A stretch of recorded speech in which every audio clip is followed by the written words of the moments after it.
नमस्कार. शेवटी अर्जुनची आणि सायलीची भेट होते बस स्टॉपवर. अर्जुन हा आपलं सगळं मनातलं सायलीला सांगतो. मिसेस सायली, मी तुमच्याशिवाय कसं जगू शकतो? तुम्ही मला सोडून जाण्याचा विचार सुद्धा कसा करू शकता? मी तुमच्याशिवाय जगूच शकत नाही. मी तुमच्या प्रेमात कधी पडलो ना हे मला कळलंच नाही. माझं तुमच्यावर खूप खूप मनापासून प्रेम आहे. मग अर्जुन गुडघ्यावर बसतो आणि एक आपल्या खिशातून अंगठी काढतो आणि म्हणतो, मिसेस सायली, बघा ना इकडे, मी तुमच्यासाठी काय आणलं आहे. खरंच माझ्या प्रेमाचा स्वीकार करा मिसेस सायली. तेव्हा तिथले सर्वजण असतात ते टाळ्या वाजवतात. कुसुमला सुद्धा खूपच आनंद झालेला असतो की शेवटी अर्जुन आला, म्हणजे त्याचं सायलीवर खूप प्रेम आहे म्हणून तो आला सायलीला थांबवण्यासाठी. पण इथे ते ऐकून सायली खूपच आनंदित होते. तिच्या डोळ्यातून आनंदाश्रू येतात. अर्जुनने प्रपोज केल्यामुळे, त्याच्या मनातील भावना, प्रेम व्यक्त केल्यामुळे सायलीच्या मनात येतं की माझ्या मनात सुद्धा तेच आहे अर्जुन सर. माझं सुद्धा तुमच्यावर खूप प्रेम आहे. मला सुद्धा तुम्हाला सांगायचं आहे. मी सुद्धा आता तुम्हाला सांगणार आणि तुमच्या प्रेमाचा स्वीकार करणार. असं म्हणून ते सांगण्यासाठी ती मागे वळणार. तेवढ्यात तिला समोर मधुभाऊंचा चेहरा दिसतो आणि मधुभाऊंनी काय सांगितलं होतं ते आठवतं. मधुभाऊंना दिलेलं वचन तिला आठवतं. ती कधीही अर्जुन सुभेदाराशी कोणताही कसलाही संबंध ठेवणार नाही असं तिने मधुभाऊंना वचन दिलेलं असतं. ती त्या वचनात बांधली गेलेली असते. त्या वचनात ती अडकली गेलेली असते. त्यामुळे ती मागे वळून बघतच नाही. त्यानंतर अर्जुन म्हणतो, मिसेस सायली, तुम्ही आता माझ्याकडे बघणार देखील नाही आहात का? प्लीज बघा ना. असं म्हणून अर्जुन खूप रडत असतो. पण सायली काही मागे वळून बघत नाही. तेव्हा कुसुम पुढे येते आणि म्हणते, अगं सायली, असं काय करतेस? बघ अगं, त्याने पूर्ण जगासमोर, अख्ख्या जगासमोर त्याने त्याचं प्रेम व्यक्त केलं आहे.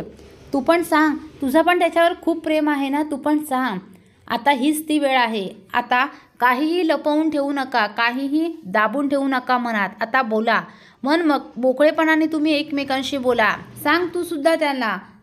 तेव्हा सायली म्हणते, कुसुमताई चल, बस आली आहे, आपल्याला जावं लागेल. तेव्हा कुसुम म्हणते, अगं सायली, असं काय करतेस? सांग. तो बघ तुझ्या प्रेमाची वाट बघतोय.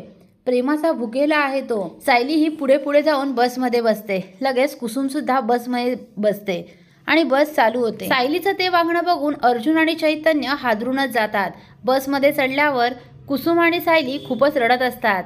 त्यानंतर अर्जुन हा बसच्या मागून पळत असतो आणि खिडकीतून सायलीची ओढणी बाहेर येते आणि ती पकडण्यासाठी अर्जुन धावत असतो. बस पुढे निघून जाते आणि अर्जुन तिथेच खाली कोसळतो.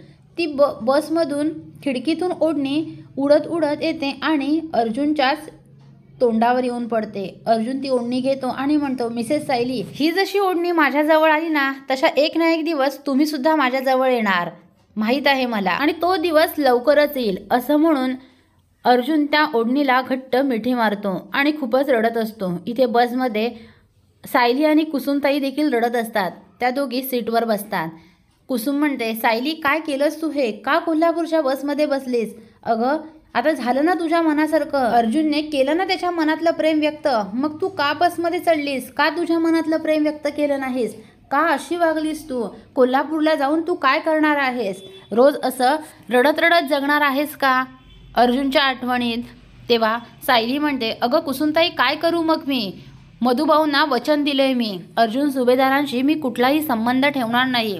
तेव्हा कुसुम म्हणते, खड्ड्यात गेलं ते वचन. आपल्याला होणारा त्रास महत्त्वाचा की ते वचन महत्त्वाचं? अगं, ते वचन तोडून तू सुद्धा तुझं प्रेम व्यक्त करायला पाहिजे होतंस. खरंच सायली, तुझं चुकलं आहे ह्या वेळेस. मी आता तुझी कधीच साथ देणार नाही.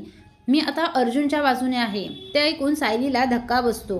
पुढील अपडेट पाहण्यासाठी व्हिडिओला लाईक आणि चॅनलला सबस्क्राईब करायला विसरू नका. थँक्यू.